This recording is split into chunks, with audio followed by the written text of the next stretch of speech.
नमस्कार। Famous stories of the world में आपका स्वागत है। हमारी भारतीय साम्राज्यों की कहानी चल रही है।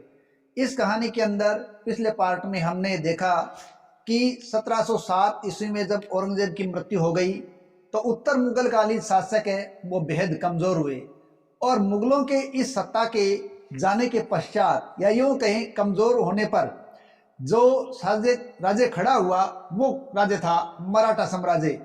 और मराठा साम्राज्य औरंगजेब की मृत्यु के पश्चात छत्रपति की बजाय पेशवा के आधिपत्य में आता चला गया और इस प्रकार प्रथम पेशवा बने बालाजी विश्वनाथ जो 1713 से 1720 ईस्वी तक रहे और इन्हीं को मराठा साम्राज्य का द्वितीय संस्थापक कहा गया।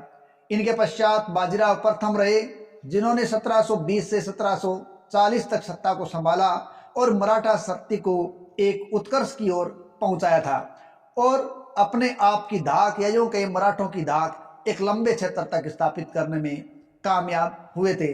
लेकिन यही वो दौर था जब मराठे उभर रहे थे तो एक तरफ बंगाल भी उभर रहा था, यूरोपीय शक्तियों का भी आगमन यहाँ हो चुका था। देखिए, यूरोपीय शक्तियों और बंगाल की बात करना भी यहाँ जरूरी है। देखो, बंगाल की स्थापना 1717 ईस्वी में मुर्शीद कुली खां ने की थी। बंगाल में स्वतंत्र राज्य की नींव रखने वाला मुर्शीद कुली खां है वो सीधे बादशाह द्वारा सीधे तौर पर नियुक्त बंगाल का अंतिम गवर्नर माना गया है, क्योंकि इसके बाद वो स्वतंत्र शासक बन गया था। और औरंगजेब की जब मृत्यु हुई उस समय मुर्शीद कुली खां बंगाल का नायब निजाम और उड़ीसा का सूबेदार था। मुर्शीद ने नाजिम और दीवान दोनों के पद को एक कर दिया और उसने बंगाल में वंशानुगत शासन की शुरुआत कर दी। मुर्शीद ने 1704 में बंगाल की राजधानी ढाका से मुर्शिदाबाद कर दी और मुर्शीद कुली खां ने बंगाल में राजस्व वसूली को सुदृढ़ किया, इजारेदारी प्रथा को बढ़ावा दिया। मुर्शीद कुली खां को 3 विद्रोह का सामना करना पड़ा था, जिसमें पहला विद्रोह सीताराम राय, उदय नारायण और गुलाम मोहम्मद के द्वारा किया गया था, जबकि दूसरा विद्रोह सुजात खां ने किया और तीसरा नजात खां ने किया। मुर्शीद कुली खां इजारेदार कहलाने वाले अपने प्रतिनिधियों के माध्यम से रैयतों से सीधा राजस्व इकट्ठा किया करता था। मुर्शीद कुली खां का उत्तराधिकारी बना सुजाउद्दीन। देखिए, सुजाउद्दीन है वो 1727 से 1739 तक बंगाल का मुखिया रहा है। देखिए, मुर्शीद कुली खां ने 1717 से 1727 तक बंगाल को आधिपत्य में रखा। सुजाउद्दीन ने 27 से 39 तक रखा और सुजाउद्दीन का उत्तराधिकारी उसका पुत्र बना सरफराज, जिसे आलमुद्दौला हैदर जंग की उपाधि धारण की थी। इसको बिहार के नायब सूबेदार अलीवर्दी खान ने 1740 में घेरिया के युद्ध में पराजित करके मार डाला था और इस प्रकार सरफराज की मृत्यु के पश्चात अलीवर्दी खां 1740 में बंगाल का नवाब बन चुका था। इस प्रकार जब पेशवा इधर 1740 के अंदर आ रहा है, बालाजी बाजीराव, और इधर मराठे आ रहे हैं और साथ ही साथ आ रहा है यूरोपीय कंपनियों का आगमन, तो ये बंगाल में इस समय आया है अलीवर्दी खां और मराठों के अंदर आया है बालाजी बाजीराव। और यूरोपीय कंपनियों की बात करें तो यूरोपीय कंपनियां भी भारत के अंदर आ चुकी थी। ध्यान रहे, यूरोपीय कंपनियों के आगमन के क्रम को लेकर भी कोई मतभेद न हो। पहली यूरोपीय कंपनी जो भारत में आई पुर्तगाली, उसके बाद डच, अंग्रेज, डेन और फ्रांसीसी। इस प्रकार पुर्तगाली सबसे पहले आए, फ्रांसीसी सबसे बाद में आए और इनमें आपस में भी द्वंद्व चला। इनमें सबसे ज्यादा सफल रहे अंग्रेज। दिसंबर 1600 ईस्वी को ईस्ट इंडिया कंपनी को पूर्व के साथ व्यापार करने के लिए एलिजाबेथ प्रथम, जो कि ब्रिटेन की महारानी थी, उसने 15 वर्ष के लिए अधिकार पत्र प्रदान किया था। लेकिन बाद में जेम्स प्रथम ने इसे अनिश्चित काल के लिए बढ़ा दिया था। 1608 में कैप्टन हॉकिंस जहांगीर से मिलने पहुंचा, सूरत पहुंचा और आगरा में उसने जहांगीर से मुलाकात की थी। सूरत में अंग्रेजों ने 1608 ईस्वी में फैक्ट्री स्थापित तो की, किंतु उन्हें आगे अनुमति नहीं मिली। 6 फरवरी 1613 को जहांगीर ने एक शाही फरमान के द्वारा अंग्रेजों को सूरत में व्यापारी कोठी स्थापित करने की अनुमति प्रदान कर दी। टॉमस एडवर्थ के नियंत्रण में सूरत में प्रथम अंग्रेज व्यापारी कोठी की स्थापना कर दी गई थी। ब्रिटिश सम्राट जॉर्ज प्रथम के दूत के रूप में सर टॉमस रो 18 सितंबर 1615 को सूरत पहुंचा और वहां से जनवरी 1600 ईस्वी में जहांगीर से अजमेर में आकर मिला। टॉमस रो 1618 ईस्वी तक मुगल दरबार में रहा था। भारत में प्रथम वैधानिक अनुमति प्राप्त फैक्ट्री अंग्रेजों ने मसूलीपट्टनम में 1611 में स्थापित कर ली थी, जबकि प्रथम अंग्रेज फैक्ट्री 1608 ईस्वी में सूरत में स्थापित हुई थी। 1651 ईस्वी में शाह शुजा से अनुमति लेकर ब्रिजमैन ने बंगाल में हुगली नामक स्थान पर बंगाल के प्रथम अंग्रेज कारखाने की स्थापना की। बाद में कासिम बाजार, पटना और राजमहल में भी अंग्रेज कारखाने खोले। 1661 ईस्वी में एक अलग ही घटना घटित होती है। दरअसल पुर्तगाली राजकुमारी कैथरीन ब्रेगंजा का विवाह ब्रिटेन के चार्ल्स द्वितीय से हो गया और पुर्तगाल ने चार्ल्स को बंबई दहेज के रूप में दे दिया और चार्ल्स द्वितीय ने 1668 में 10 पौंड के वार्षिक किराए पर बंबई को ईस्ट इंडिया कंपनी को दे दिया गया। बस यहीं से पुर्तगालियों के बुरे दिन और अंग्रेजों के अच्छे दिन शुरू होना माना जाता है। गेराल्ड आंगियार 1669 से 1677 ईस्वी तक बंबई का गवर्नर रहा। गेराल्ड आंगियार को बंबई का संस्थापक माना जाता है। ईस्ट इंडिया कंपनी का शुरुआत में नारा था भूभाग नहीं व्यापार, लेकिन यह नारा कालांतर में बदलता चला गया। बंगाल में प्रथम अंग्रेज गवर्नर विलियम हेजेज बना। अंग्रेजों को मुगल सम्राट औरंगजेब ने 1686 ईस्वी में हुगली से बाहर खदेड़ दिया और कंपनी के गवर्नर सर जॉन चाइल्ड को बाहर निकाल दिया। 1698-99 ईस्वी में बंगाल के सूबेदार अजीमुस्सान की अनुमति के बाद कंपनी ने जमींदार इब्राहिम खां से 1200 रुपये में सुल्तानाटी, गोविंदपुरा और कालीकाता की जमींदारी खरीद ली। इन तीनों गांवों को मिलाकर बाद में आधुनिक कलकत्ता की नींव 1699 में जॉब चोरनोक के द्वारा डाली गई और फोर्ट विलियम किले का निर्माण करवाया गया। इस प्रकार जॉब चोरनोक को कलकत्ता का संस्थापक के रूप में देखा जाता है।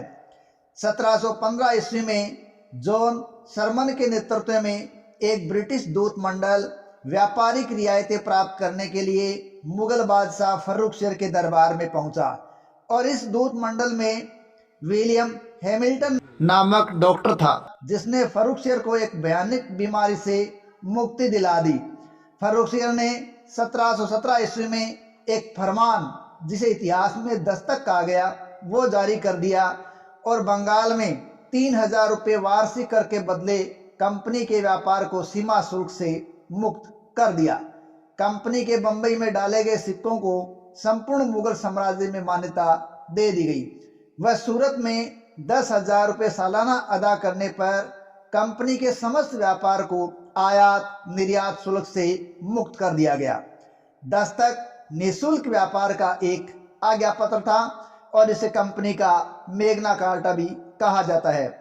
मुर्शीद कुली खां ने फर्रुखशेर के इस फरमान को बंगाल में नियंत्रित करने का प्रयास किया था और यहीं से अंग्रेज और बंगाल के नवाबों के बीच खटास आनी शुरू हो गई थी, जो कालांतर में बढ़ती चली गई।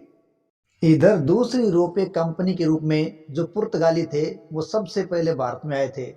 पुर्तगालियों ने 1503 में कोचीन में अपनी पहली व्यापारिक कोठी की स्थापना कर ली और पहला किला बनवाया।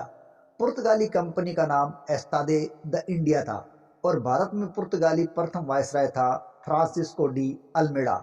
इस अल्मेडा ने ब्लू वाटर पॉलिसी यानी नीले पानी की नीति अपनाई और इस नीति का उद्देश्य था भारत में व्यापारिक एकाधिकार बनाए रखने के लिए समुद्र पर नियंत्रण करना।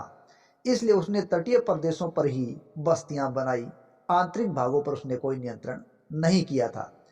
अल्फांसो डी अल्बुकर्क को भारत में पुर्तगाली साम्राज्य का वास्तविक संस्थापक माना जाता है। अल्बुकर्क ने 1503 ईस्वी में भारत में स्क्वेड्रन के रूप में आया और 1509 में भारत का वायसराय नियुक्त किया गया था और इसका मुख्य उद्देश्य था पुर्तगालियों के व्यापारिक एकाधिकार की स्थापना करना। अल्बुकर्क ने 1510 ईस्वी में बीजापुर के शासक आदिल शाह से गोवा छीन लिया और गोवा छीन कर उन्होंने 1530 में भारत में पुर्तगाली व्यापारिक केंद्र की राजधानी गोवा बना ली। पुर्तगाली वायसराय नीनू डी कुना, जो 1529 से 38 तक रहा था, उसने 1530 ईस्वी में कोचीन की जगह गोवा को राजधानी बनाया। डी कुना ने सेंट थोमा, मद्रास, हुगली, बंगाल और दीव में भी पुर्तगाली बस्तियों की स्थापना कर दी। पुर्तगालियों ने चाउल, सालसेट, बम्बई और बेसिन पर भी अधिकार कर लिया था। बंगाल के चटगांव, सतगांव में भी इन्होंने कारखाने स्थापित करने में की स्वीकृति इनको प्राप्त हो चुकी थी, लेकिन पुर्तगाली कालांतर में सफल नहीं हो पाए। इसका कारण था उनकी कट्टर धार्मिक नीति, क्योंकि वे यहाँ ईसाई धर्म प्रचार के रूप में ज्यादा ध्यान देते थे, धर्म परिवर्तन की ओर ध्यान देने लगे थे। इसके अलावा समुद्री इलाकों में डकैती, लूटपाट उनके व्यापार का प्रमुख हिस्सा था, अतः वे भारत में अलोकप्रिय थे और सफल नहीं हो पाए। पुर्तगालियों ने भारत में तंबाकू की खेती की तथा प्रिंटिंग प्रेस की शुरुआत की थी और जब कालांतर में बम्बई है वो चार्ल्स द्वितीय को दहेज में दे दिया गया, तब तो पुर्तगालियों की प्रगति लगभग रुक सी गई थी और सालसेट, बसीन जैसे प्रांत है वो मराठों ने बाद में पुर्तगालियों को हराकर प्राप्त कर लिए, इसलिए पुर्तगाली ज्यादा सफल नहीं हो पाए थे। अब आती है तीसरी कंपनी की बात और वो है डच, जो कि हॉलैंड के निवासी थे।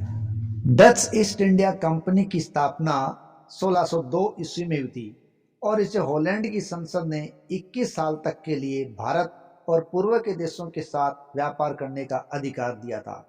भारत में शीघ्र ही डच कंपनी ने मसाला व्यापार पर एकाधिकार कर लिया। भारत में डच कंपनी का उद्देश्य काली मिर्च तथा मसालों के व्यापार पर एकाधिकार करना और बलपूर्वक उसकी रक्षा करना था।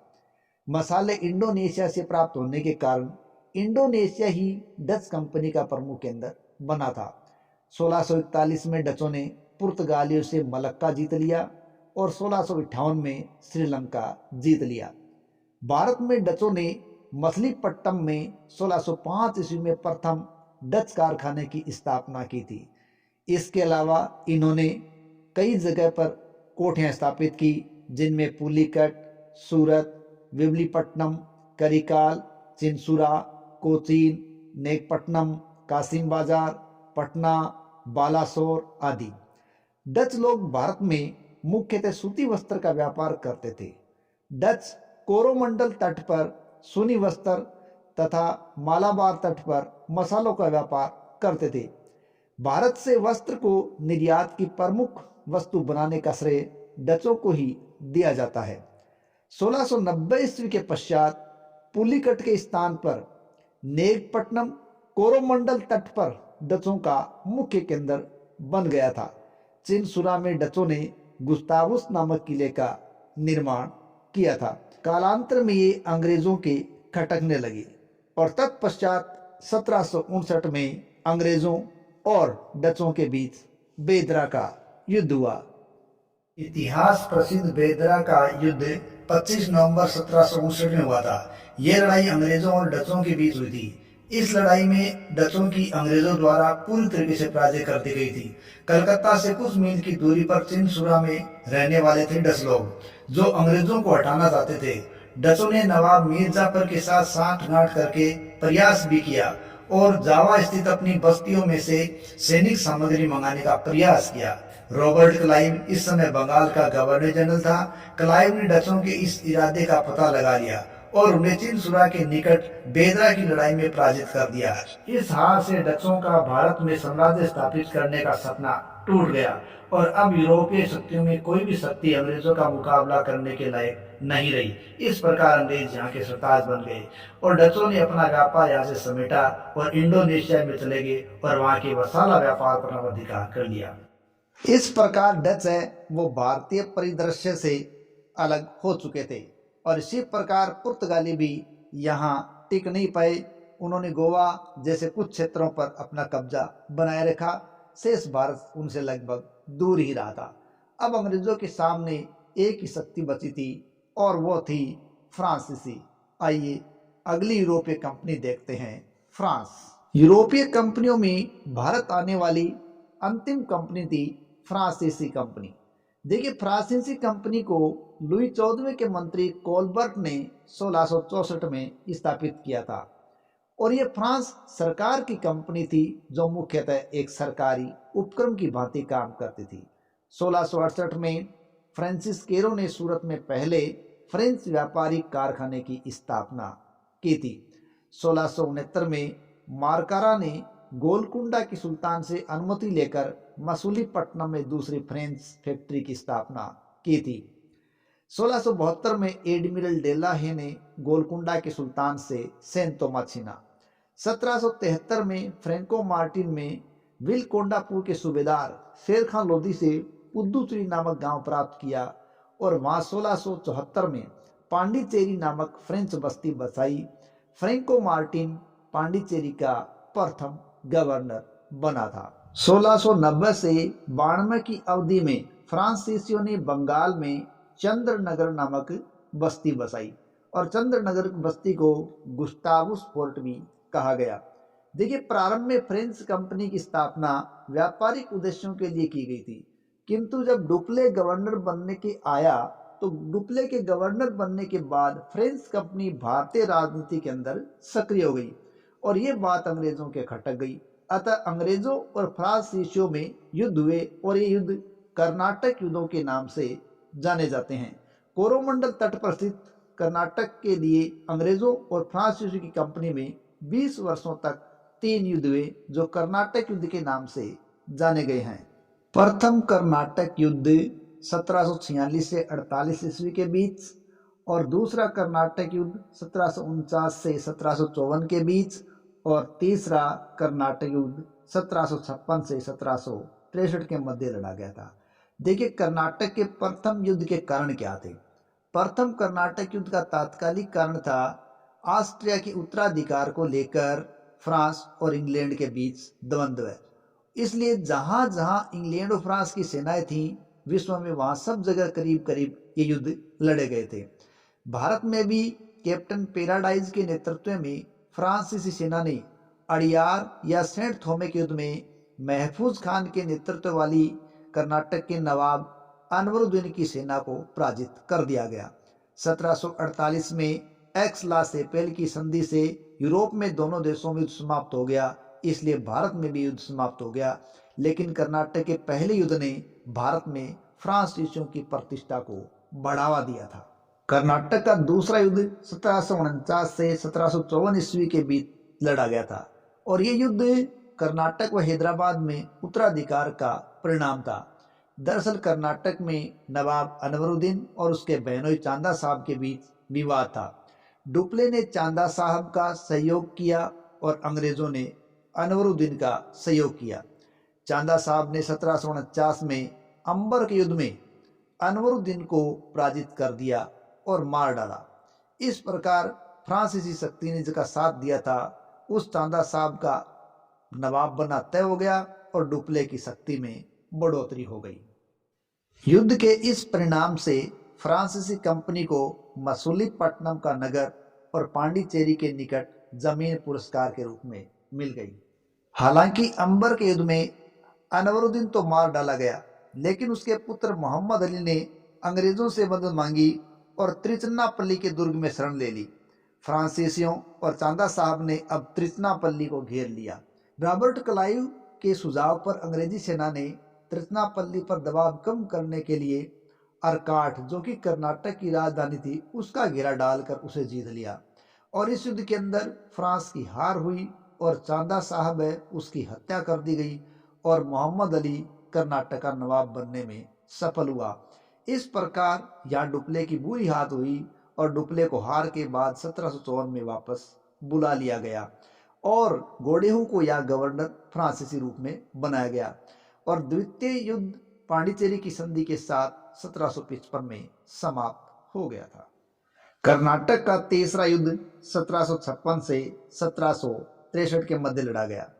देखिए, यह युद्ध यूरोप में हुए सप्तवर्षीय युद्ध का परिणाम था, जहां इंग्लैंड और फ्रांस के बीच द्वंद्व चल रहा था। तीसरे युद्ध का भारत में तात्कालिक कारण क्लाइव तथा एडमिरल वाटसन के द्वारा बंगाल स्थित चंद्रनगर पर अधिकार कर लेना था।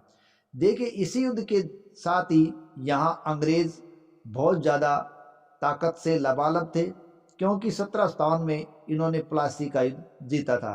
इसके बारे में हम बाद में बात करेंगे।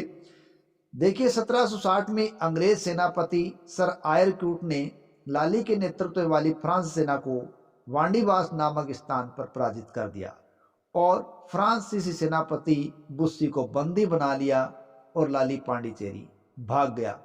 फ्रेंच सेनापति काउंट लाली ने मद्रास को जीतने का एक असफल प्रयास भी किया था, लेकिन वो सफल नहीं हो पाया और 1761 में अंग्रेजों के सामने उसने आत्मसमर्पण कर दिया और बाद में फ्रांसीसी सेना ने मुकदमा चलाकर उसको फांसी दे दी थी।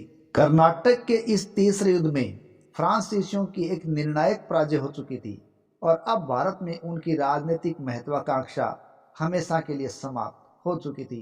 अब भारत में यूरोपीय कंपनी में कोई कंपनी अंग्रेजों को टक्कर देने वाली नहीं थी।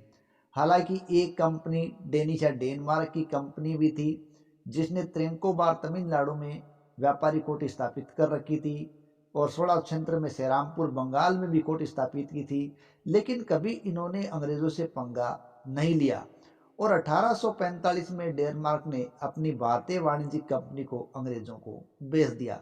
इस प्रकार इनका कोई समझौता या सामना नहीं हुआ और केवल एक सत्ता यहाँ रह गई, वो थी ईस्ट इंडिया कंपनी। इस प्रकार जो यूरोपीय कंपनियां भारत में आई थी, उनमें कर्नाटक के तीसरे युद्ध ने फ्रांसीसियों को समाप्त कर दिया, बेदरा के युद्ध ने डचों को समाप्त कर दिया, डेनो ने अपनी कंपनी अंग्रेजों को बेच दी और पुर्तगाली एक छोटे से क्षेत्र में सीमित होकर रह गए।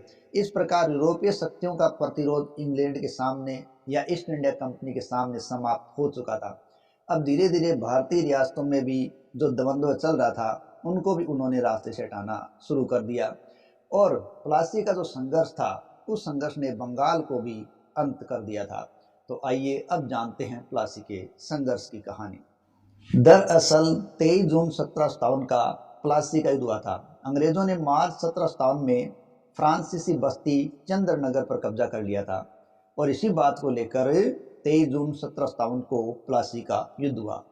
प्लासी गांव में क्लाइव और सिराजुद्दौला की सेना के बीच ये युद्ध हुआ था।